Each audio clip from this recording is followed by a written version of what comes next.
I'm Mark Broom. Let's start by taking a look at the day's headlines. South Korea wakes up to yet another day of terrible air quality. Emergency measures aimed at mitigating fine dust levels remain in place, but it seems little can be done to combat the severe public health issue. Will he or won't he? There's speculation Hwang Kyo-ahn, who served as acting president following the impeachment of disgraced ex-president Park Geun-hye, is going to make a bid to lead the main opposition Liberty Korea Party. Plus, President Moon Jae-in is set to meet with business tycoons as his administration ramps up efforts to create more jobs and breathe life into South Korea's sluggish economy. Let's begin again this morning with the very poor air quality affecting tens of millions of people here in South Korea. The nation is continuing to feel the ill effects of hazardous levels of fine dust in the air. The situation is so concerning that local governments here in Seoul and its surrounding areas have issued emergency measures for 3 days in a row now. However, whether such measures make much of a difference in tackling the fine dust problem remains rather debatable at this point. Kim Hyo-sun starts us off. South Korea's air quality has not improved, with most regions still blanketed with thick levels of fine dust. Most of the country, including the central Chungcheongdo province, will see fine dust levels stay at very bad, while other regions will remain bad. Dense fine dust settle over the country due to fine dust arriving from China, plus fine dust produced within South Korea that stagnated for a long period of time due to high atmospheric pressure. In a bid to tackle the worsened air quality, countermeasures put forth by 10 cities and provinces will be expanded on Tuesday to the entire nation. This is the first time Seoul and the surrounding metropolitan area have issued such measures for 3 consecutive days since such system was introduced in 2017. They include closing down parking lots at public offices, prohibiting the use of diesel cars manufactured before 2005, and an alternate day no driving system. The National Institute of Environmental Research says the air quality will begin to improve starting Tuesday afternoon. Kim Hyo-sun, Arirang News. President Moon Jae-in will hold candid discussions with South Korea's biggest business moguls at the top office in the coming hours. The town hall-style meeting will focus on pending economic issues as the administration has been pushing for the firm's investment and spending to boost the economy. It brings together high-profile business executives from firms like Samsung Electronics, Hyundai Motor, SK, LG Group and POSCO, as well as the heads of mid-sized companies as well. Officials say the participants will be encouraged to voice their opinions to the president in a frank and open manner. South Korea's export and import prices both dropped last month. The central bank says falling international oil prices was the main reason for the decrease. Our Go Ryun-hee reports. Export and import prices are the main indicators of how a country is affected by global trade conditions. And according to the nation's central bank on Tuesday, South Korea's export and import prices both dropped last month, mainly due to lower international oil prices. In December, import prices fell by 3.4% from the month before, the second monthly decline in a row. As for why, the BOK pointed to international oil prices, which fell by more than 12% on month. The price of Dubai crude, South Korea's benchmark, was around $57 a barrel, around $8 cheaper than in November. Analysts said there were signs of oversupply in the U.S., but also investor sentiment was low because of the slowing global economy and lower demand for fuel as a result. For instance, in December, the import prices of petroleum and coal products dropped by more than 10% on month. Generally, import prices affect domestic producer prices, which in turn influence consumer prices. Export prices also decreased by 2% during the same period. In particular, the export prices of petroleum and coal products dropped by more than 12%. Prices of chemical products also fell by more than 3% due to lower demand from China. BOK officials say this is partly because of the U.S.-China trade war. The export prices of electrical equipment and electronics, which include semiconductors, dropped by more than 1%. Prices of flash memory in particular dropped by almost 7% on month and more than 43% on year due to lower demand. For the whole of 2018, however, export prices were the same as the year before and import prices were up more than 6%. 고르니, Arirang News. Now, South Korea and China, they're going to be holding trade talks in Busan for 3 days starting today. The Trade Ministry says the session will focus on opening up the services sector and boosting bilateral investment, including strengthening protection for Korean investors in China. The ministry says the talks are being held to reaffirm their bilateral free trade deal amid rising trade uncertainties. It's estimated the export volume of China's services sector is now the world's largest, topping $15.5 billion in 2017.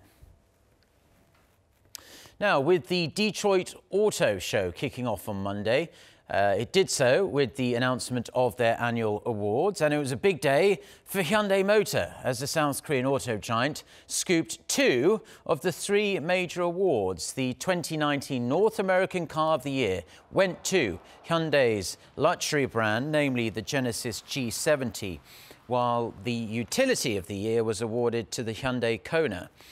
The award selection committee consists of 54 jurors, considering more than 60 vehicles in the category of car, utility and truck.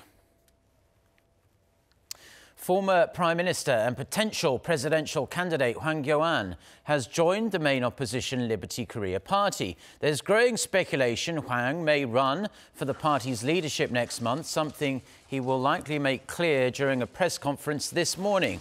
On Facebook on Sunday, Hwang vowed to make every effort to reform and innovate the Conservative Party and promised to put the country and people first. Hwang, who served as acting president when former President Park Geun-hye was suspended from office between late 2016 and May 2017, is actually the preferred opposition candidate for the 2022 presidential elections, according to the latest polls. However, there are concerns he could taint the party's image, given that he played a major role in the Park administration, while he also faces the task of expanding his support base beyond the pro-Park faction within the party. Senior military officials from Seoul and Tokyo have been holding a rare meeting to discuss a disputed encounter between a South Korean warship and a Japanese maritime patrol aircraft. But they came away empty-handed as the two sides couldn't narrow their differences on the matter. Kan Hyung-woo reports. General-level representatives from South Korea and Japan held military talks in Singapore on Monday, trying to resolve their misunderstandings over the dispute about Seoul's use of military radar in search and rescue operations last month. Despite the talks lasting over 10 hours, which took place at both nations' embassies, according to military sources, the two sides only reaffirmed their differences and couldn't reach any settlements. Tokyo insists a South Korean warship targeted its fire control radar on the Japanese maritime patrol aircraft on December 20th. Seoul denies the claim, saying its warship only used its search radar as the vessel was conducting a humanitarian mission to rescue a drifting North Korean ship in the East Sea. According to military sources, South Korean officials demanded Japan's analysis of radar frequency data to verify what kind of radar the warship used. But the Japanese delegation refused to disclose the information.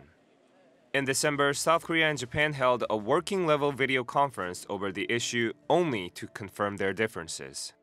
A day later, Tokyo released video from the aircraft in a bid to back up its claim. Seoul expressed deep concern and regret about the video, and later came back with its own footage shot from the warship, demanding an apology from Japan for flying toward the ship at a low altitude and in a threatening manner. Monday's military talks marked the first face-to-face meeting between officials from the two nations over the radar dispute. Kan Hyung-woo, Arirang News. Now, US Forces Japan has described North Korea as a declared nuclear state in a promotional video it posted on YouTube last month. The 6-minute video, which has the title "The Mission of US Forces Japan," says the Northeast Asia region consists of 3 declared nuclear states, namely Russia, China, and North Korea. Now, such a video could cause quite the stir, as neither the US government nor the military in the US have officially described the North as a declared nuclear state.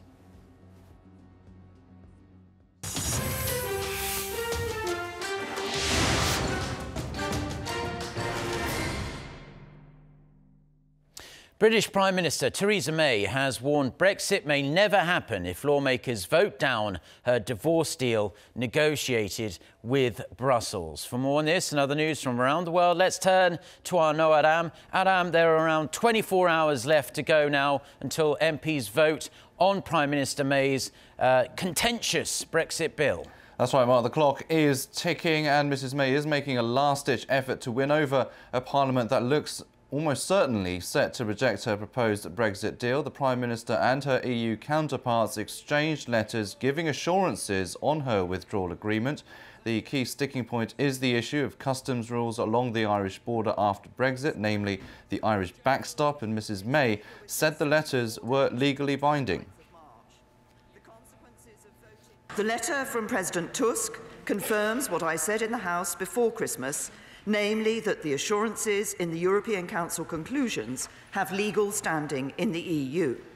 Mrs May also made a final appeal to Parliament, warning of a possible no-deal Brexit.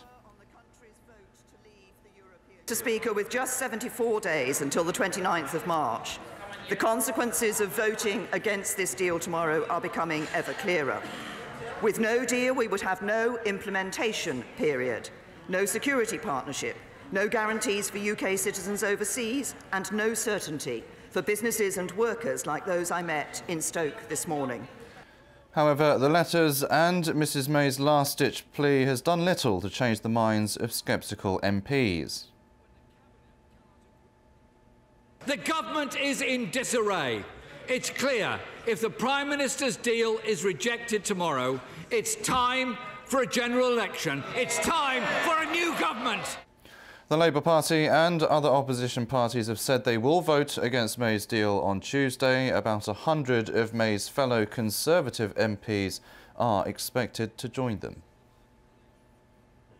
In other news, a Chinese court has sentenced a Canadian man to death for drug smuggling, a move likely to aggravate what is already sour tensions between Beijing and Ottawa. The Dalian Intermediate People's Court on Monday said Robert Lloyd Schellenberg's initial sentence of 15 years in prison was too lenient. The court was hearing a retrial after Schellenberg appealed last year's ruling. Monday's decision prompted an angry response from Canada's Prime Minister. It is of extreme concern to us as a government, as it should be to all our international friends and allies, that China has chosen to begin to arbitrarily apply death penalty in cases facing, as in this case, facing a Canadian. Ties between the two nations have deteriorated after the arrest of a Huawei executive in Canada last month. China, on its part, has since detained 2 Canadian nationals, accusing them of endangering national security. Beijing has denied it is using its legal system to take hostages as bargaining chips in the Huawei case. Deadly winter storms continue to grip Central Europe, which has led to a couple dozen people being killed from avalanches and other weather-related accidents. Southern Germany, Austria and Switzerland have been the hardest hit, with the heavy snow also causing travel chaos. Germany's weather service said the snowfall looks set to ease and would gradually subside on Tuesday evening, local time. The world's largest aircraft is set to go into full production. It's over 90 metres long and goes by the name the Airlander 10. Our Lee Seung-jae has more details. The prototype for the Airlander 10 first took off for test flights in 2016. And despite a few hiccups here and there, it proved to be successful. The world's largest aircraft is now grounded after its final successful testing, as the firm behind the aircraft, Hybrid Air Vehicle, received production organization approval from the UK Civil Aviation Authority. The 92-meter-long Airlander 10 is a hybrid of a blimp, helicopter, and plane, and it's designed to stay aloft for days at a time. It uses less fuel than a plane, but tests show it's able to carry heavier loads than conventional airships, not to mention having less of an impact on the environment. And the idea was to make a very efficient modern aircraft that used the benefit of having helium as a lifting gas within that aircraft. So nobody had done that before. So the engineers here made an investigation and they came up with this design. What it does now, or will do, is fly point to point, a bit like a giant helicopter, taking bigger loads, longer distances, cheaper, safer, and crucially, without the same damage to the environment.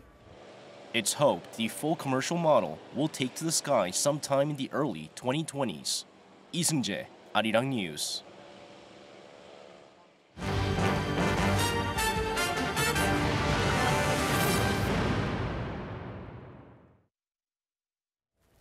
President Moon Jae-in held a meeting on Monday with his top aides in the first such session of 2019. One issue was the recent allegations of sexual abuse and violence against female athletes here in South Korea. The president urged his aides to do their best to eradicate all abuse in sports.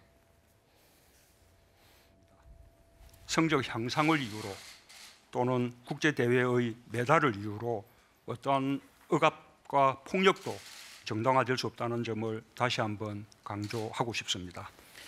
There's been a series of claims by female athletes, including short-track speed skating champion Shim Seok-hee, that they were sexually assaulted by their coaches numerous times. President Moon asked his aides to create a safe environment in which all victims can come forward safely and discreetly. The president also called for better communication by his staff with the public, business, labour, government ministries and National Assembly.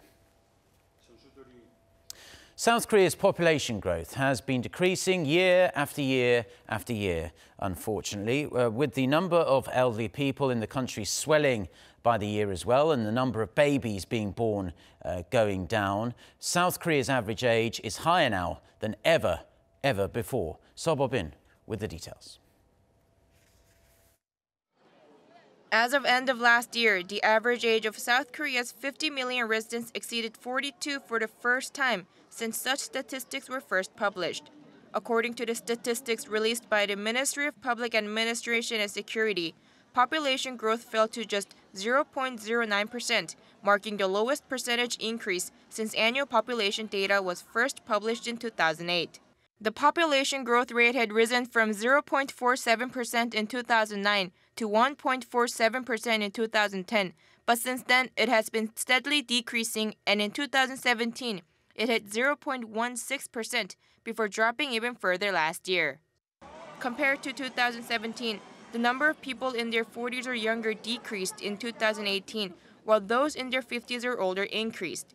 The population aged 0 to 9 only accounted for 49.9% of those in their 50s, the first time it has dropped below 50%.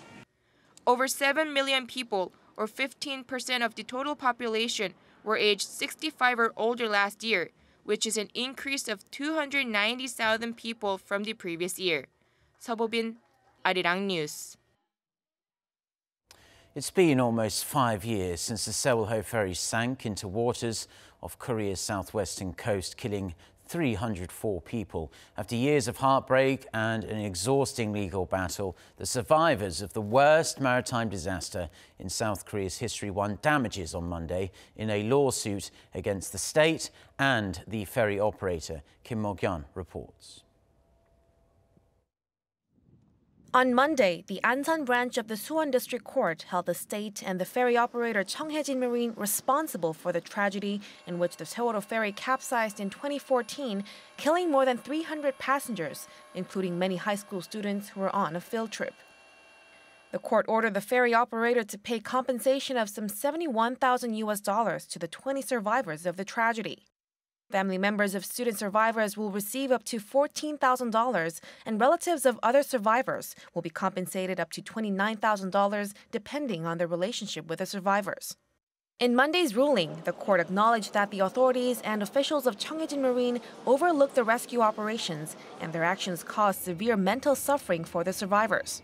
The court said that the belated escape from the sinking and the absence of directions from the crewmen caused the survivors considerable difficulties, with some of them even suffering from post-traumatic stress disorders.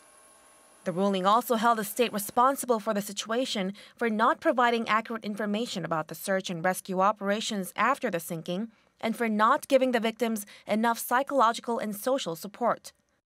The regional court's ruling on the survivors' lawsuit comes some 6 months after the court awarded the victims of the tragedy nearly $180,000 and the relatives up to $35,000 each in a separate suit. More than 200 family members lodged an appeal against that ruling, claiming that the state needs to take more responsibility for its negligence. Kim Mo-kyan, Arirang News. A 21-story hotel in South Korea's central Chungcheongnam-do province caught fire on Monday afternoon, leaving one employee dead and at least 19 others injured. The 53-year-old employee was found dead as the blaze ripped through the Ramada Encore Cheonan Hotel in the city of the same name. The injured were sent to a nearby hospital. 3 are known to have been seriously injured. While it's believed the fire broke out in the basement, the exact cause of the fire remains unclear at this point.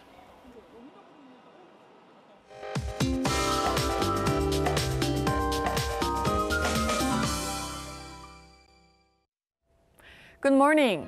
Most of us in Korea have been trapped under a thick layer of toxic smog since yesterday, and we walk up to a smog-choked Korean peninsula. So it comes as no surprise that the season's first fine and ultra-fine dust warning still remains in place across much of the country, including here in the capital. An ultra-fine dust warning is issued when dust levels reach over 5 times higher than normal levels, and the current levels are the highest recorded. But some welcome news, though, is that the dust is expected to clear slightly starting this afternoon, along with colder air blowing in. Daily highs will be a couple of notches lower than yesterday, Seoul getting up to 2 degrees Celsius. Daegu and Gwangju will get up to 8 degrees this afternoon. A huge drop in temperatures will bring fresh air on Wednesday. But we are looking at milder than average temperatures by the end of the week. So let's all hope we don't face another round of toxic air over the Korean peninsula. That's Korea for you, and here's the international weather for viewers around the world.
Well, that's all we have for now on this Tuesday morning here in Seoul. Do stay tuned to us on Arirang TV. We'll have our next newscast coming up at noon Korea time in around 90 minutes from now with our very own Lee Ji-yoon. So until then, goodbye.